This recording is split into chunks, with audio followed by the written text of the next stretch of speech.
नमस्कार, शिक्षालय में आप सभी का पुनः स्वागत है। मेरा नाम है रेणु यादव। एक नंबर में बोर्ड एग्जामिनेशन में जब क्वेश्चन आता है तो आपके पास उसको सही आंसर करने के अलावा एक और सबसे बड़ा बर्डन होता है दिमाग में कि उसको सही समय में आप टिक कर दीजिए। ठीक है, ऐसा ही ये क्वेश्चन है। इसमें आप बहुत समय भी ले सकते हैं और एक छोटा सा ट्रिक लगा सकते हैं। मैं समझाऊंगी। क्वेश्चन है, a hydrocarbon which does not belong to the same homologous series. कौन सा ऐसा हाइड्रोकार्बन है जो सेम होमोलोगस सीरीज को बिलोंग नहीं करता। इनका मतलब है कि ये जो इन्होंने हाइड्रोकार्बन्स दिए हैं इनमें से कौन एल्केन्स को या एल्कीन्स को या एल्काइंस को बिलोंग नहीं करता है। अब इस क्वेश्चन को सॉल्व करने से पहले मैं आपको एक बार याद दिलाना चाहूंगी कि एल्केन्स का फॉर्मूला होता है CnH2n+2।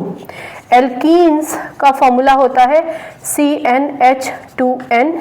एल्काइंस का फॉर्मूला होता है CnH2n-2। मैं आपको यह भी याद दिलाना चाहूंगी कि एल्केन्स जो हाइड्रोकार्बन होता है उनमें सिर्फ सिंगल बॉन्ड होता है, एल्कीन्स में डबल बॉन्ड और एल्काइंस में होता है ट्रिपल बॉन्ड। ठीक है। अच्छा, अब अगर आप इन सारे हाइड्रोकार्बन्स के ओपन स्ट्रक्चरल फॉर्मूला बनाने बैठ जाओगे तो एक नंबर के क्वेश्चन में आप अत्यधिक समय लगा देंगे। एक ट्रिक बता देती हूँ। ट्रिक क्या है, आप देखिए एल्केन्स का फॉर्मूला है CnH2n+2, यानी एक सिंपल सा फॉर्मूला समझिए। मान के चलो कि n=3 है तो CnH2n+2 यानी C3H23+6+2। इसका मतलब यहाँ जो 3 था, ठीक, उस 3 का डबल हमने कर दिया। डबल का मतलब 6 और उसमें 2 ऐड कर दिया। अब समझिए, 4 का डबल 8, 8 में 2 ऐड कर दो 10, यानी ये तो एल्केन हुआ। सिंपल है। 6 का डबल 12, 12 में 2 ऐड कर दीजिए 14, यानी ये भी एल्केन हुआ। इसकी बात करते हैं C10, 10 का डबल 20, 20 में 2 ऐड कर दो 22, यानी कि ये भी एल्केन हो गया। Simple formula. अच्छा, 7 का डबल 14, 14 में 2 ऐड करेंगे तो 16 हो जाना चाहिए था, लेकिन क्या है ये C7H14। इसका मतलब ये जो हाइड्रोकार्बन्स आपको दे रखे हैं इसमें ये एल्केन है, ये भी एल्केन है, ये भी एल्केन है, लेकिन ये एल्केन नहीं है क्योंकि इसका जो फॉर्मूला होना चाहिए वो होना चाहिए CnH2n। इसका मतलब Cn की जगह आप लगा दीजिए 7H2 × 7, इसका मतलब C7H14, और ये C7H14 CnH2n को बिलोंग करता है। CnH2n का मतलब है ये एल्कीन को बिलोंग करता है।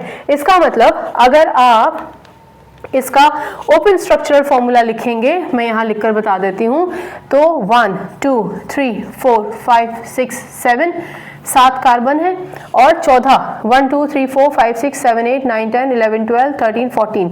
इसका मतलब ये और ये 2 जगहें खाली हो जाएंगी। इसका मतलब डेफिनेटली डबल बॉन्ड आएगा। अगर आप इसको थोड़ा और सिस्टमैटिक करना चाहते हैं तो 1 2 3 मतलब यहाँ वाला यहाँ रख दो, तब देखो आप 2 जगह खाली हो जाएंगी तो डबल बॉन्ड आ जाएगा।